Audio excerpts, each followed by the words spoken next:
This is not your classic bunny hop tutorial. This is a bunny hop revelation. After watching this video, you'll understand the bunny hop like you never have, because we cracked the bunny hop code.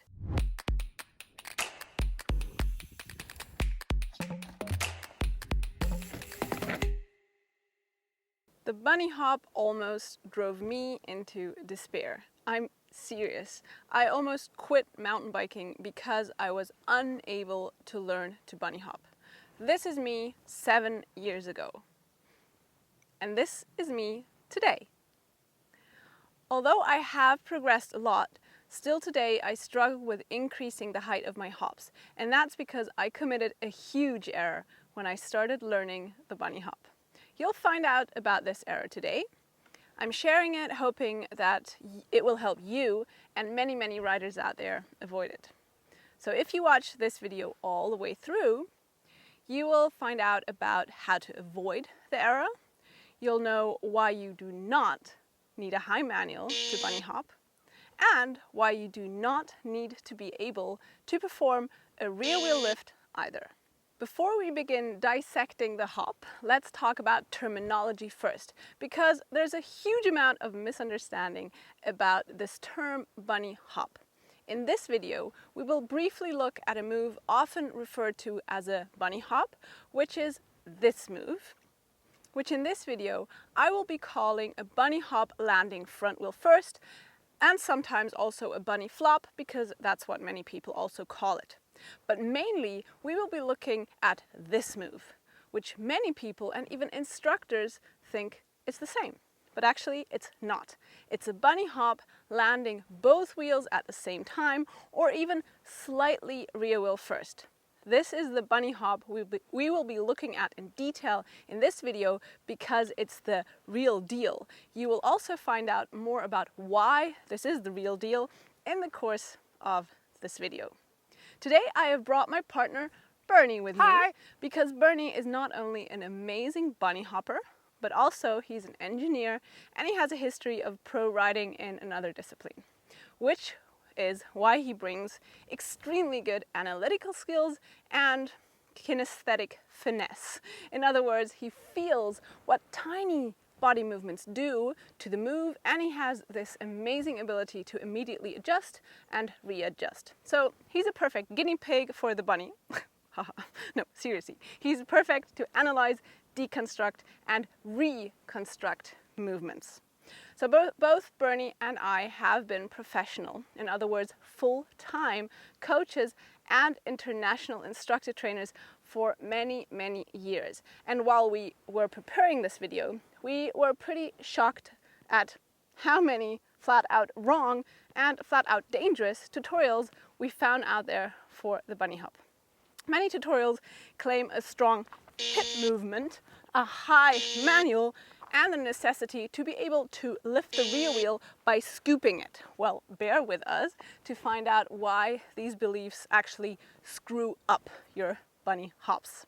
So what we did is we used Berni as an engineer to do reverse engineering. So we deconstructed the bunny. Reverse engineering, in case you don't know what it means, is taking a finished product, or in our case a skill, and dismantling or deconstructing it into smaller chunks, to then rebuild it. In our case, we looked at bunny hops in various bike disciplines like BMX, mountain bike, slopestyle, etc. We then analyzed and identified the movement sequences that were the same with each bike. Then we compared these findings with what most of the mountain bike skills industry and YouTube promotes, and found that honestly there are not too many parallels. So let's take a look at the movement in detail now. The first part is a mini manual. Why mini manual? Because it's only a very small manual. To make this clearer, I have brought a manual into the picture here to compare. Here I have a manual on the left side, and here on the right side, the first part of a bunny hop. Looks very similar at first. But if we look closer, you will see that on the left side, on the manual move, the hips are much further back and the front wheel is high. On the right side, you see that the hips are not as far back, although the front wheel is just as high. How come? Well, let's reverse engineer this. So let's back up a little bit right here. you'll see that Berni's hips do not move any further back, but the front wheel is still rising. How does this happen? No, it's not magic, although for years I actually thought that. That's because the opening move of the bunny hop, i.e. the manual, is already interrupted by the next partial move of the bunny hop. The next partial move is not, however, as most claim, bringing the hips forward or upward or wherever. Instead, the next move is bringing the arm towards... Like it or not, bunny hops are made by the arms, not the legs. So never skip arm day.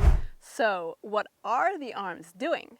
The arms now pull the handlebars towards the thighs, which brings the front wheel higher and creates the pop, so the height of a real bunny hop. And if you combine this movement with a springing up motion, the rear wheel now lifts. So now the arms come into play once again. The next step is now lifting the bike up with the hands and then pushing the handlebars forward and then bending the legs, which aligns the bike in the air and allows for a landing over both tires. And here, by the way, this is an e-mountain bike weighing over 25 kilograms. Yep, that's over 50 pounds. And the height of the hop is easily 45 centimeters, which is about 18 inches. Yep, that is what makes a real bunny hop. If that was too fast, rewind and rewatch it again, which is one of the biggest advantages of online learning. You can watch and rewatch and allow your brain the time to digest. In our bunny hop course, you will get this movement divided into even smaller, digestible chunks. Find the course here in the link and also in the description below and in the pinned comment. You will get precise and structured, realistic drills, step-by-step progressions, and also common errors and how to correct them to easily turn this knowledge into real skills. Because you know what? We've been doing this for over 13 years full time. And precisely because this is our full-time profession, we will never be able to give away all of our knowledge on YouTube for free. Work with us online or in person and we will gladly share all of our knowledge with you. You will get proven and simple exercises, and if you supplement the course with personal coaching, you will get individualized exercises and feedback. Because every body and everybody is unique, and everyone needs a small but crucial adjustment of the technique. And this brings me back to my error and the reason I struggled so much with this move and why I still struggle more than I should. I'm serious, this is not me whining. I've had breakdowns over this skill, and those who took the BICP Level 3 recertification with me in Las Vegas know I literally broke down crying because of my inability to bunny hop. So why was I so crap at learning this? And which error did I commit? Well, I actually committed 2 errors.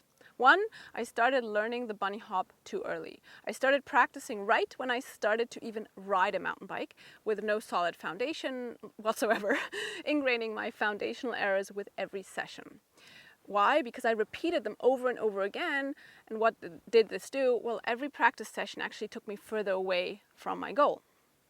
Error 2 was I trusted an ex-pro rider who still coaches but has no coaching qualification whatsoever and takes no coaching courses. Yes, he has been doing it for years, but he's a coach who teaches the one and only way to do things. And every time someone claims a technique to be the only right one, be cautious.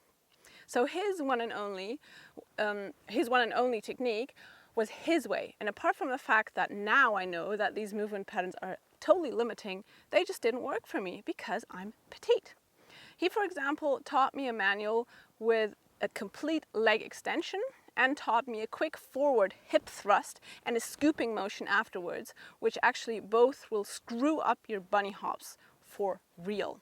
So no, you do not need a scooping motion, and no, you do not need to actively bring the hips anywhere unless the maximum bunny hop height you ever want to reach is about 20 centimeters, which is about 6 inches. So what you really need is the motion we described in the detailed analysis before, which you will really learn by structured practice, which you will get in our bunny hop course. A real pro coach has one job, to make you learn skills easily, not to teach you his or her way of doing things. A pro coach knows the interrelation of strength, mindset, bike geometry, movement phases, and much, much more, and will find solutions that work for you. And that's what Berni and I have been doing for years, and we both love it. It's our job to make you learn the skills easily and to find the technique that works for you. And here's some bonus info. So why do we think the bunny hop with an even landing over both tires or a landing slightly over the rear wheel is better than a bunny hop where you land over the front wheel? Well, first of all, a bunny hop with a landing over the front wheel is not wrong, and it is still a bunny hop, even though it's often referred to as a bunny flop. But you will always be limited if this is the only technique you know. So let's look at the two moves side by side. Bunny flop left and bunny hop right. The initiation of the move looks similar, but then left you can see a forward hip movement, and right you can see the front wheel still rising and the hips moving upwards. The maximum height of your hips is what marks the maximum possible height of lifting the bike. And here it's visible that the technique with the hips moving forward on the left, aka the bunny flop technique, therefore limits your possible overall bunny hop height, and it adds a forward spin to the move. Hence, if you can only perform a bunny hop with a landing over the front wheel, it becomes very dangerous if you want to use this bunny hop, for example, to jump down from obstacles, to jump up to a large obstacle, or if you increase the height of the hop. Also, if you use this bunny hop motion with the forward spin for jumps, which is totally legitimate to use a bunny hop motion for some jumps or to increase the height of a jump, it is super dangerous. Because the forward spin becomes an over the handlebar spin very quickly. In addition, it is impossible to learn advanced maneuvers like a bunny hop to manual if you can only perform a bunny hop with a landing over the front wheel. But again, I'm not saying a bunny hop with a landing over the front wheel is wrong, and it does of course have its uses, and we also teach it in our course. But it simply has its limitations, so it's not the real deal. So if your goal is to jump only small obstacles and that's your final goal, and you never want to use this technique as a foundation for airtime, then of course it's perfectly adequate to learn a bunny hop with a landing over the front wheel. I also often use it on the trails. But the real deal is to master both types of bunny hops so you can actively influence the angulation of your bike in every situation. Is it possible to learn a bunny hop in a few days? Probably not, unless your final goal is to learn only a bunny flop with limiting movement patterns. It may also be possible for you if you have a history as a very active, probably almost pro athlete. And why is that? Well, a bunny hop requires muscle groups that we almost never use in this way in everyday life. The skill is not only about technique, so about using the right movements in the right order at the right time, it's also about strength and coordination. However, since we almost never need these muscles in this way in everyday life, your body needs time to develop this strength and coordination. You probably acknowledge that if you go to the gym every day for a week, this will not build a huge biceps. You're not going to build huge muscles and impressive strength within a week, right? Well, therefore, when practicing the bunny hop, be just as realistic in your goal setting. You will not learn the bunny hop within a few days. Coordination and strength do not develop within a few days. It's neurologically and anatomically impossible. In our online course, we therefore have specific strength and coordination exercises, and the lessons build on one another in a systematic and methodical manner over weeks to give you and your body and brain the time they really need to change and adapt. Oh, and the course, which is here, works for everyone, no matter your size, age, experience, or gender. So did you like the video? Then give us a thumbs up. And of course, subscribe to the channel. Sending you much love. I'm Roxy, and this is Berni. Goodbye and drop us a comment.